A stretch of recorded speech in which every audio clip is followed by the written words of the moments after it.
Students part 32 பகுதி 32 ஆவி நிலைமை முறைகள்.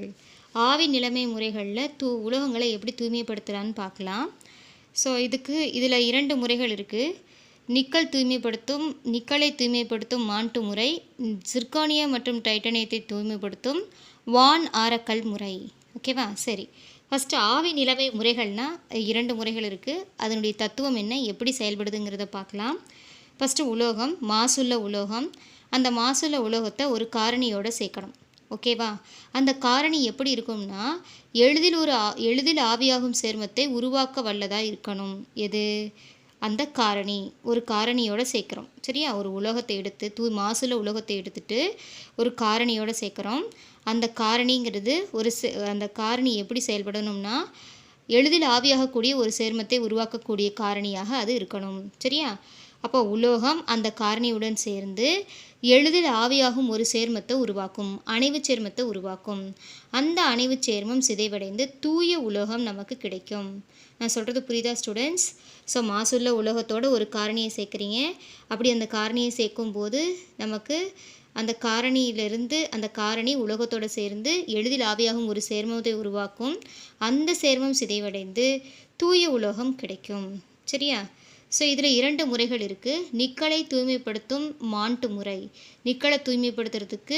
மாசுள்ள நிக்கலை தூய்மைப்படுத்துறதுக்கு மாண்ட்டு முறை ரொம்ப முக்கியமான கொஷின். மாண்ட்டு முறை எதை தூய்மைப்படுத்தலாம்? நிக்கல். சிர்கோனியம் மற்றும் டைட்டானியத்தை தூய்மைப்படுத்தும் முறை வான அரக்கல் முறை. ரெண்டுமே ரொம்ப ரொம்ப முக்கியமான முறை. ஒரே தத்துவத்தின் அடிப்படையில் தான் செயல்படுது. ஆவி நிலைமை முறைகள் தான் இது ரெண்டும். ஓகேவா?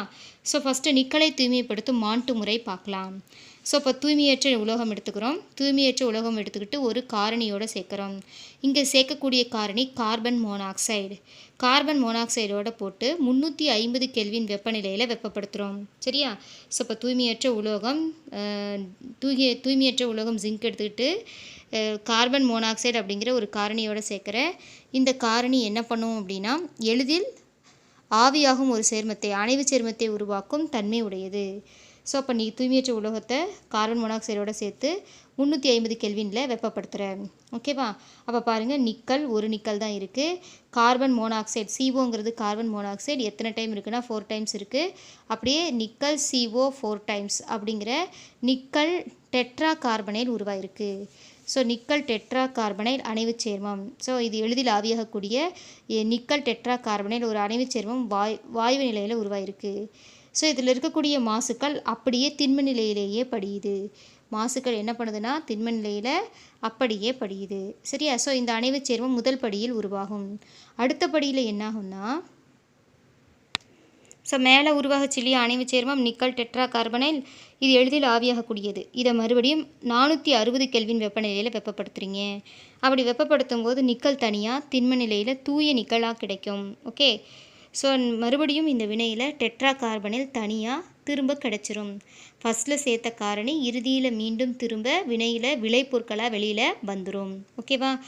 ஸோ இப்போ இந்த முறையில் தான் நம்ம மாண்ட்டு முறை, நிக்கலை தூய்மைப்படுத்தும் முறை. தூய்மையற்ற உலோகம் நிக்கல் எடுத்துக்கிட்டு கார்பன் மோனாக்சைடோட போடுறீங்க. அப்போ 350 கெல்வின் வெப்பநிலையில் வெப்பப்படுத்துகிறீங்க. அப்போது இங்கே எளிதில் ஆவியாகும் நிக்கல் டெட்ரா கார்பனைல் ஒரு அணைவு சேர்மம் உருவாகுது. இந்த அணைவு சேர்மம் உருவாகும் போது இந்த நிக்கலில் இருக்கக்கூடிய மாசுக்கள் திண்ம நிலையில் அப்படியே தனியாக படிஞ்சிரும். ஓகே? இந்த எளிதில் ஆவியாகும் அணைவு சேர்மத்தை எடுத்துக்கிட்டு போய் மறுபடியும் 460 கெல்வின் வெப்பநிலைக்கு வெப்பப்படுத்துகிறீங்க. அப்படி 460 கெல்வின் வெப்பநிலைக்கு வெப்பப்படுத்தும் போது இந்த அணைவு சேர்மம் சிதைவடைந்து தூய உலோகம் நிக்கல் திண்ம நிலையில் கிடைக்கும். தூய நிக்கல் திண்ம நிலையில் கிடைக்கும். ஸோ கார்பனைல் வினையில் மீண்டும் உருவாகும், தனியாக கிடைக்கும். சரியா? புரியுதா ஸ்டூடெண்ட்ஸ்? ரொம்ப இம்பார்ட்டன்ட் கொஷின், ஒன்றுமே இல்லை பாருங்கள். அடுத்து நம்ம பார்க்குறது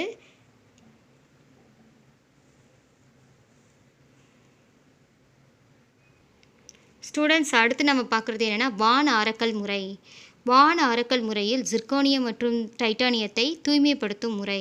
ஓகேவா? சிர்கோனியம் மற்றும் டைட்டானியத்தை தூய்மைப்படுத்தும் முறை என்ன முறைனா வான ஆரக்கல் முறை. இப்போ உலோகச் சேர்மங்களை எடுத்துக்கிட்டு உலோகச் சேர்மங்களின் வெப்பச்சிதைவு கொள்கையை பயன்படுத்தி தூய உலோகம் பெறப்படுது.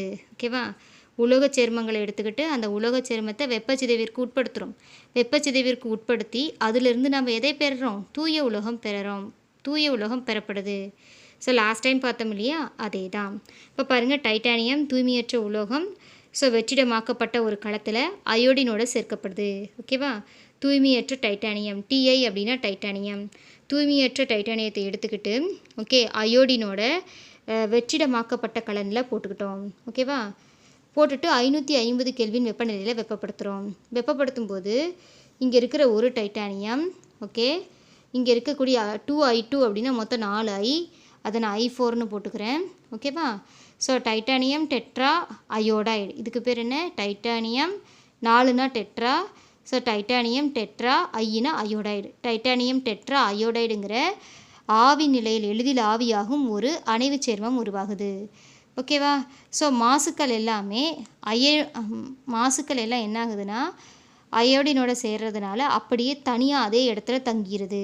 மாசுக்கள் அப்படியே நின்றுக்குது. ஆனால் டைட்டானியம் மட்டும் அயோடினுடன் சேர்ந்து டைட்டானியம் டெட்ரா அயோடைடாக மாறுது. ஆவி நிலையில் எளிதில் ஆவியாகும் டைட்டானியம் டெட்ரா அயோடைடு உருவாகுது. ஸோ அடுத்த படியில் இந்த டைட்டானியம் டெட்ரா அயோடைடு ஆவி நிலையில் இருக்குது இல்லையா, இந்த அணைவு சேர்மம் டங்ஸ்டன் மின்னிலையின் முன்னிலையில், டபிள்யூனா டங்ஸ்டன். ஓகேவா? டங்ஸ்டன் மின் இலையின் முன்னிலையில் 1800 கெல்வின் வெப்பநிலைக்கு வெப்பப்படுத்துகிறோம். வெப்பப்படுத்தும் போது இந்த டைட்டானியம் டெட்ரா அயோடைடுங்கிறது என்னாகுது? சிதைவடைந்து டைட்டானியம், தூய டைட்டானியம் கிடைக்குது. ஓகேவா? ஸோ இந்த வினையில் மீண்டும் அயோடின் மீளவும் கிடைக்கிறது, மீண்டும் உருவாகிறது, விளைபொருளாக தனியாக கிடைக்கிது. புரியுதா ஸ்டூடெண்ட்ஸ்? ரொம்ப முக்கியமான முறை வான் ஆரக்கல் முறை. வான் ஆரக்கல் முறையில் டைட்டானியம், ஜிர்கோனியம் போன்ற உலோகங்களை தூய்மைப்படுத்த முடியும். இதில் உலோகச் சேர்மம் உருவாகி உலோகச் சேர்மத்தை வெப்பச்சிதைவுக்கு உட்படுத்தி அதிலிருந்து தூய உலோகம் பெறலாம்.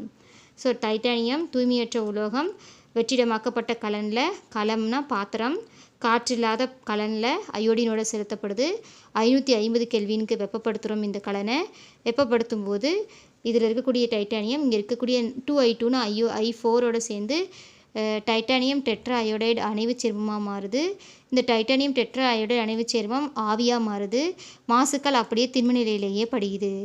இந்த டைட்டானியம் டெட்ரா அயோடைடு எடுத்துகிட்டு டங்ஸ்டன் மின்னிலையில் முன்னிலையில் 1800 கெல்வின் வெப்பநிலையில் வெப்பப்படுத்தும் போது சிதைவடைந்து டைட்டானியம் தனியாக தூய உலோகமாக கிடைக்குது.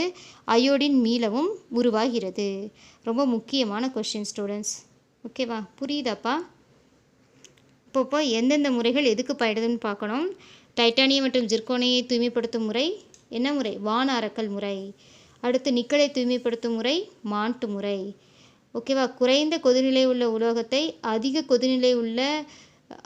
கொதிநிலை அல்லது உருகுநிலை உள்ள மாசுவிலிருந்து பிரித்தெடுக்க பயன்படும் முறை என்ன முறை? 2வதாக பார்த்தோமே, உருக்கி பிரித்தல். ஓகேவா? நெக்ஸ்ட்டு மின்னார் பகுத்தல் பார்த்தோம். மின்சாரத்தை பயன்படுத்தி மின்னார் பகுத்தல் பண்ணி மின்னார் தூய்மையாக்குதலை பார்த்தோம். தூய உலோகத்தை பெறலான்னு பார்த்தோம். அதுக்கு முன்னாடி வாழை வெடித்தல். வாழை வெடித்தல் எதுக்கு பயன்பட்டுச்சு?